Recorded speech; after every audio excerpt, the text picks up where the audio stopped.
Imagine a world where LeBron never loses in Miami, where the Lakers dynasty doesn't end in a sweep, where Kevin Durant never leaves OKC because he already has a ring. That world almost existed. Only one thing stood in the way: 30 pounds of gold and a 7-foot German with a one-legged fadeaway. In the NBA, the record books say every championship is equal, but fans know the truth. Some rings aren't as valuable as others. We know the difference between joining a 73-win machine versus staying in one city for 13 years to build a legacy from the dirt. In 2011, Dirk Nowitzki became a champion and broke the era of the super team before it could even start. He carried the weight of a city's desperation and used it to crush the giants of the game. This is the story of the heaviest ring ever assembled.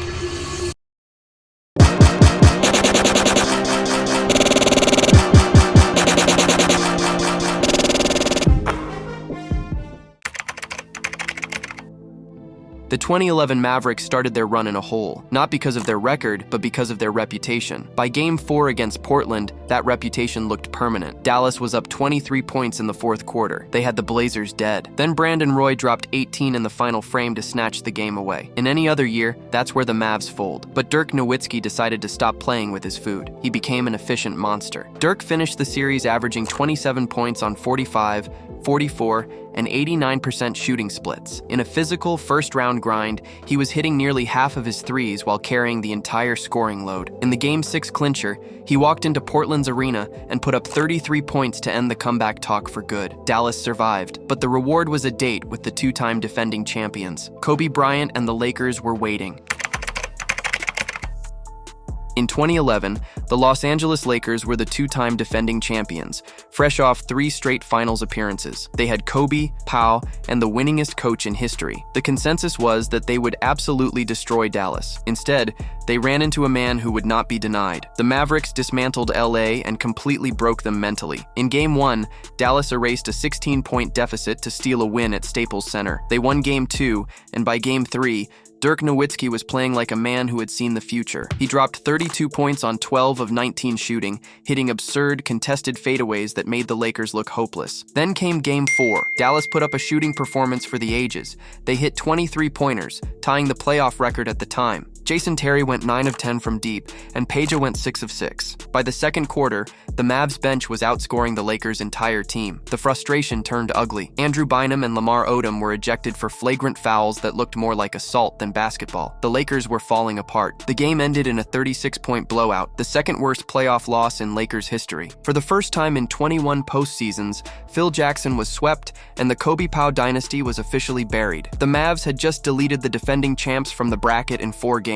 Over the series, Dirk averaged 25.3 points, 9.3 rebounds, and 2.5 assists, while shooting a preposterous 57% from the field, 73% from 3, and 94% from the line. But as they looked ahead, the challenge shifted. They had just killed the past. Now, they had to deal with the future.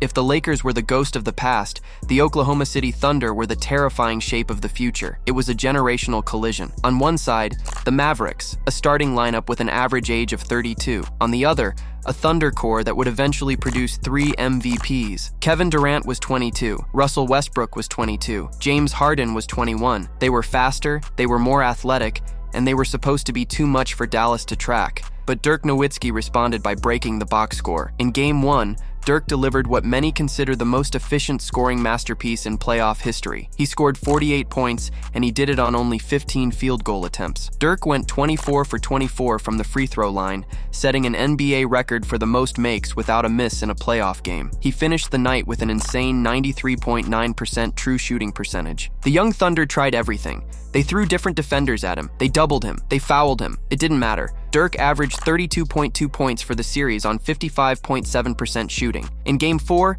Dallas trailed by 15 with 5 minutes left on the road. The Mavs didn't panic. Dirk dropped 40, they forced overtime, and they ripped the heart out of the loudest arena in the league. They eventually closed it out in Game 5. The Mavericks had now dismantled a young dynasty in Portland, buried a veteran dynasty in LA, and handled the future MVPs in OKC. There was only one boss left, the team that had promised the world not 2, not 3, not 4 championships. So know you 3 kings came down here to win championships. Not 1, championships. Not 2. LeBron, tell us about that. Not 2, not 3, not 4, not 5, not 6, Not 7.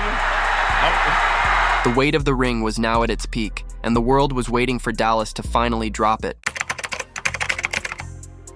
This final was an all-out war. On one side, LeBron James, Dwayne Wade, and Chris Bosh, the architects of the super team era. On the other, Dirk Nowitzki with a roster of veterans who were tired of being the punchline. The Heat took Game 1, but the Mavericks refused to break. In Game 2, Dallas trailed by 15 with 6 minutes left. In any other year, that's a blowout. Instead, the Mavs uncorked a 22-5 run, capped by a Dirk game-winning layup with 3.6 seconds left to steal home court.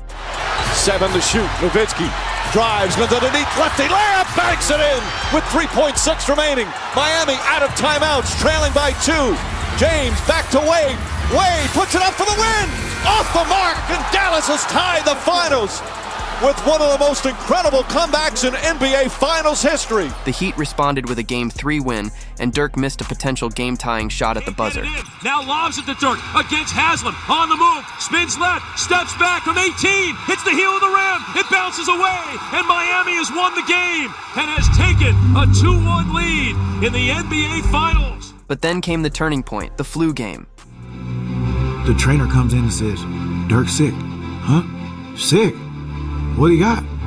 They were like, "We got the flu." I said, "Oh, no. Not right now. Not in this moment." In Game 4, Dirk was shivering with a 101-degree fever. Before the game, cameras caught LeBron and Wade mocking Dirk's fever. Oh, did y'all hear me cough? Think I'm sick.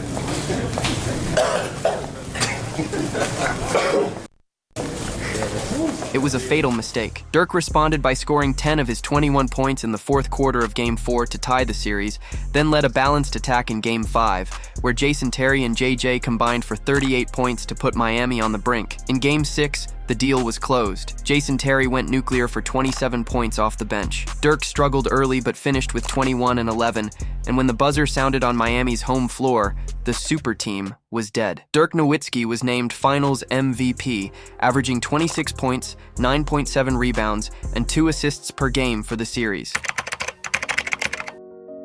Look at the names again. Brandon Roy, LaMarcus Aldridge, Kobe Bryant, Pau Gasol, Kevin Durant, Russell Westbrook, James Harden, Dwayne Wade, Chris Bosh, LeBron James. That's a list of some of the greatest players to ever touch a basketball. And in 2 months, Dirk and the Mavericks beat them all. In a league where stars are constantly changing jerseys to find a shortcut to the top, Dirk's 2011 run stands as one of the greatest rings we have ever seen. Because at the end of the day, the Larry O'Brien trophy just serves as a symbol. But the weight of the journey, that's what makes you immortal. So ask yourself, in 20 years, which rings will we still be talking about? The ones that were inevitable or the ones that felt impossible?